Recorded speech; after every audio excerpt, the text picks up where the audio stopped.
প্রথম কথা হচ্ছে আজকে বিজয়ের এই ৫৪তম বার্ষিকীতে আমাদের বীর মুক্তিযোদ্ধা শহীদ প্রতিবন্ধী যারা চলে গেছেন, যারা এখনো বেঁচে আছেন, তাদেরকে আমরা শ্রদ্ধার সাথে স্মরণ করছি, তাদের রুহের মাগফিরাত কামনা করছি এবং তাদের যে ত্যাগ তিতিক্ষা সেটাকে আমরা স্মরণ করছি।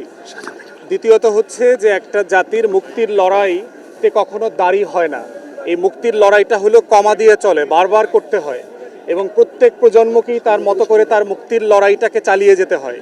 এবং সেজন্যই দেখবেন যে ৭১-এর পরেও বাংলাদেশে অনেকগুলো গণ অভ্যুত্থান হয়েছে, স্বৈরাচার বিরোধী আন্দোলন হয়েছে, গণতন্ত্রের লড়াই হয়েছে এবং সর্বশেষ গত বছর আমরা গণ অভ্যুত্থান দেখেছি। এখন প্রশ্ন হচ্ছে ২৪-এ গণ অভ্যুত্থান হয়ে গেছে মানে কি আমাদের লড়াই শেষ হয়ে গেছে? আমাদের যে বাংলাদেশটা আমরা তৈরি করতে চেয়েছিলাম সেই বাংলাদেশটাকে আমরা পেয়েছি? আসলে পাই নাই। আমাদের স্বাধীনতার ঘোষণাপত্রে পরিষ্কার করে লেখা ছিল যে আমরা আসলে কেমন বাংলাদেশ চাই। সাম্য, মানবিক মর্যাদা, সামাজিক সুবিচারের একটা বাংলাদেশ চাই, গণতান্ত্রিক মূল্যবোধের একটা বাংলাদেশ চাই, যেখানে ন্যায় বিচার, মূল্যবোধ থাকবে, সুশাসন থাকবে, দুর্নীতিমুক্ত একটা বাস্তবতা থাকবে। সেইটা আমাদের নাই। অতএব ২৪ এসে আমাদেরকে আবার জানিয়ে দিয়ে গেছে যে ৭১-এর স্বপ্নগুলো পূরণ হয় নাই। অতএব তোমরা তোমাদের মতো করে এই লড়াইটা চালিয়ে যাও। এবং এই লড়াইটাই আমাদের তরুণদের মধ্য দিয়ে আবার রিনিউড হয়েছে। তৃতীয় কথা হচ্ছে এই লড়াইয়ের অংশীদার ছিল জুলাইয়ের গণ অভ্যুত্থানের সকল পক্ষ।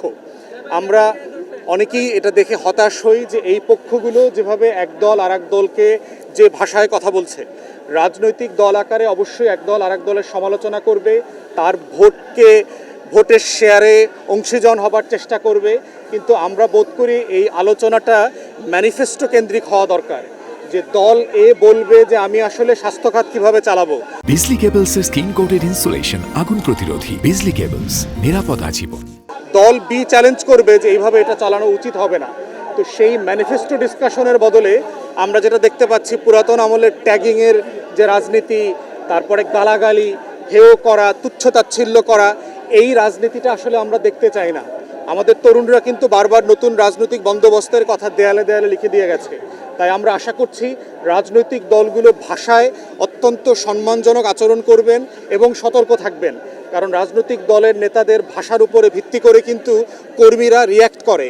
তারা তৃণমূলে যে সংকটটা তৈরি হয় সেই জায়গাটা আছে। সুষ্ঠু নির্বাচনের ক্ষেত্রে মোটা দাগে দুইটা চ্যালেঞ্জ আছে আমাদের সামনে এখন। প্রথম চ্যালেঞ্জ হচ্ছে রাজনৈতিক দলগুলোর আচরণ খাইসলতে কোনো পরিবর্তন আমরা দেখতে পাচ্ছি না। পুরাতন বন্দোবস্তের যে আচার আচরণ, আরেকজনকে নাই করে দেওয়া, ক্যাম্পেইন করতে না দেওয়া, তাকে মাঠে উঠতে দিবে না, রামদার হুমকি, এইটার হুমকি, সেইটার হুমকি, ব্যানার ছিঁড়ে ফেলা। আমার কলিগ ঢাকা 10-এর ব্যারিস্টার মিলির ব্যানার ফেস্টুন কয়েকবার তুলে ফেলছে, ২৪ ঘন্টার ভিতরে তুলে ফেলেছে।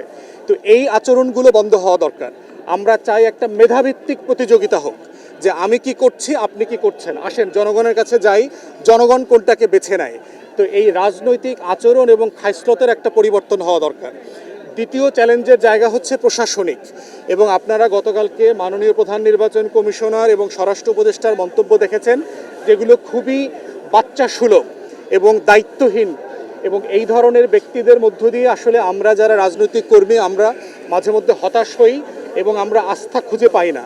তো সেই জায়গাতে আমরা বোধ করছি যে আইনশৃঙ্খলা বাহিনীকে অ্যাক্টিভ করাটা এখন আমাদের সবচেয়ে জরুরি কাজ। এবং শুধু আজকে দেখেন, এত বড় একটা আয়োজন, আপনি আসলে আইনশৃঙ্খলা বাহিনীর কয়জন মানুষকে চারদিকে দেখেছেন?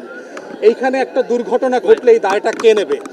আমরা এখানে আমাদের ক্যান্টনমেন্ট আছে, এখানে সাভারের যে ক্যান্টনমেন্ট সেটা এখানে আছে, এটার ম্যানেজমেন্টটা আমরা কেন ওনাদেরকে দিলাম না, যারা এই কাজটা আরও সুন্দর করে সুচারুভাবে করতে পারতো? অতএব এই যে নিরাপত্তা ঘাটতি তৈরি করছে, মনে হচ্ছে বাংলাদেশের রাষ্ট্রের কোনো একটা অংশ পরিকল্পিতভাবে একটা অরাজকতা তৈরি হোক, সেটা তারা চায়। এবং সেটা চাইলে নির্বাচনকে মানে একটা চ্যালেঞ্জের মুখে ফেলা যাবে। আমরা বোধ করছি এই কাজগুলো করতে দেয়া জাতীয় স্বার্থে উচিত না। আমাদের কিছু কিছু বিষয়ে রাষ্ট্রের প্রত্যেকটা বডি এবং রাজনৈতিক দলের এক জায়গায় থাকা উচিত। আমাদের স্বাধীনতার প্রশ্নে, সার্বভৌমত্বের প্রশ্নে, জাতীয় স্বার্থের প্রশ্নে, আত্মমর্যাদার প্রশ্নে আমাদের মধ্যে কোনো বিভেদ থাকতে পারবে না। এর বাইরের সব বিষয় নিয়ে আমরা তর্ক করব, বিতর্ক করব, দ্বিমত করব, সবই করব। তাই আমরা বোধ করছি প্রশাসনিক এই চ্যালেঞ্জ নির্বাচন কমিশন এবং অন্তর্বর্তীকালীন সরকারকে সিরিয়াসলি অ্যাড্রেস করতে হবে। পার্টিকুলারলি আইনশৃঙ্খলা পরিস্থিতি, অপারেশন ডেভিল হান্ট ফেজ 1 আমরা দেখেছি যৌথ বাহিনী ম্যাজিস্ট্রেসি নিয়ে মাঠে আছে 1 বছরের উপরে, কিন্তু আইনশৃঙ্খলা পরিস্থিতি কিন্তু তেমন সন্তোষজনক উন্নতি হয় নাই। তা আমরা আশা করছি এই সময়টাতে এই ড্রাইভটা দিয়ে সরকার যেন ভোটার এবং রাজনৈতিক কর্মী সবার আস্থা অর্জন করেন।